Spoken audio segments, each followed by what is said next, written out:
Anybody home? Come on out, everybody! It's time to play! You're crazy. I'm not crazy, I just don't give a fuck! Smoking bars outside inside, and I wanna know what the fuck you're doing with my time! Oh, I kick ass for the Lord.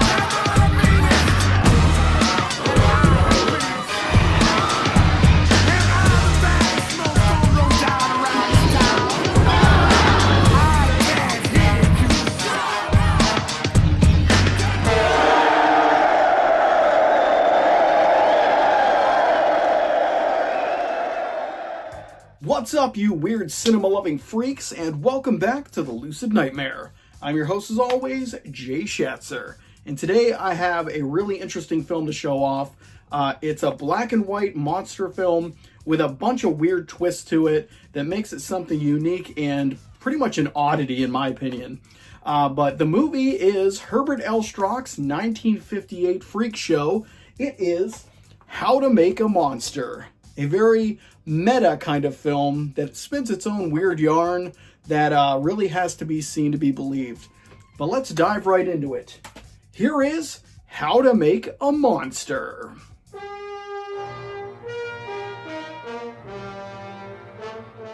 So How to Make a Monster is pretty strange and unusual, but it's one that takes that strangeness and its odd premise and really makes something unique, but at the same time, you don't know what the hell to think of it.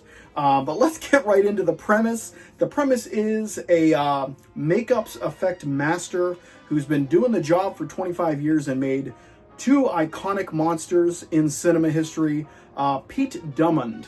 And he makes the teenage Frankenstein and the teenage werewolf. But it comes to pass that the studio that is currently employing him is being taken over by new management, and they want Pete out.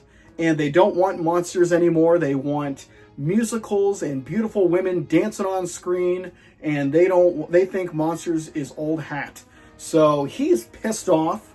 I guess naturally he's pissed off, but he takes it a little step too far, and he determines that in order to maintain his job somehow, he's gonna force and hypnotize his actors who play the teenage Frankenstein and the teenage werewolf, and he's gonna set them out to attack the different studio heads that are taking over.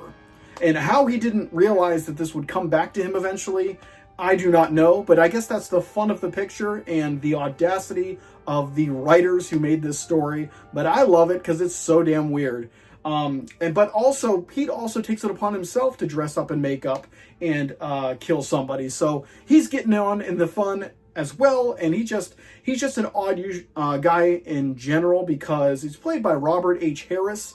The guy looks like Alfred Hitchcock, and he's got the body of Alfred Hitchcock. He just looks like a mild-mannered man who wouldn't hurt a fly, so I guess that's why he gets away with it for so long, because he is in the studio at night when these attacks happen, and these murders happen, but for some reason they don't zero in on him for any of this. But yeah, this is just a really interesting cast. Like I said, Robert H. Harris, he plays Pete Drummond, and then his assistant, Rivero, is played by Paul Breniger, who's a very odd-looking individual, but he does a great job in the kind of doofus role that he's just kind of going along with it, and he's almost set up almost as a patsy at some point.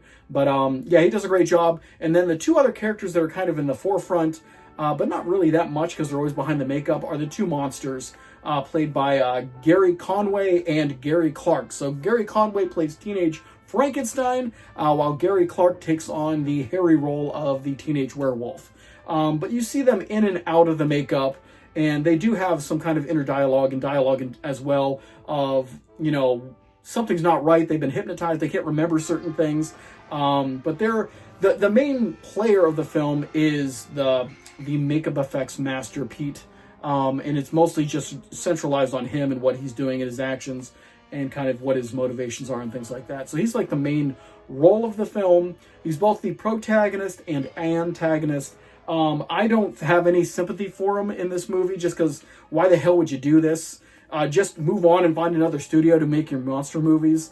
I'm sure somebody else would be willing to kind of bring them into the fold, as you will, or just get another occupation, you know. You don't have to just go murdering people. I don't care how crazy you are. But he is crazy eventually. You find out just how crazy the man is. But yeah, the film is really great. The cinematography is outstanding. It's very crisp and clear with the black and white photography. It's got that whole late 50s creature feature film, plus the horror aspects and the behind of the scenes studio kind of aspect as well. So it's got a lot of different weird things going on. And that's why I say it's kind of a meta film, because it is kind of taking place in a film studio about horror films, but it is a horror film. So it's really interesting in that kind of vein. Just a really awesome and intriguing kind of premise that plays with the kind of violence in films, mirrors the violence in reality, which I always think is bullshit, but I love when people try to kind of bring that as a dialogue kind of thing in films, because people are just crazy. They're going to do crazy shit whether it's horror movies or not, and horror movies are just entertainment. Entertainment is entertainment, and it kind of, they even mentioned in the movie that it exercises a kind of therapy for ourselves, that we have these dark feelings, but to see it on screen lets us exercise it without physically doing it. So that actually does have some interesting things to say about that concept. So it does have a lot to say for it, but in the end, it is a cheesy B movie with creature effects and stuff like that. But I enjoyed it. I loved the hell out of it and thought it was great, and that's why I'm recommending it. It's fantastic. But that is How to Make a Monster, a very unusual film with a lot to say. But a lot of weird moments, and like a weird star in the form of a Robert H. Harris as the monster movie makeup guy. Yeah, interesting stuff to say the least. But guys, that's it for me. Hopefully you enjoyed that one, and hopefully you like what I'm doing here. If you do, please like and subscribe. And if you have time, leave a comment below, because I love hearing from you guys. But until then, I will see you all at the next Lucid Nightmare. Peace!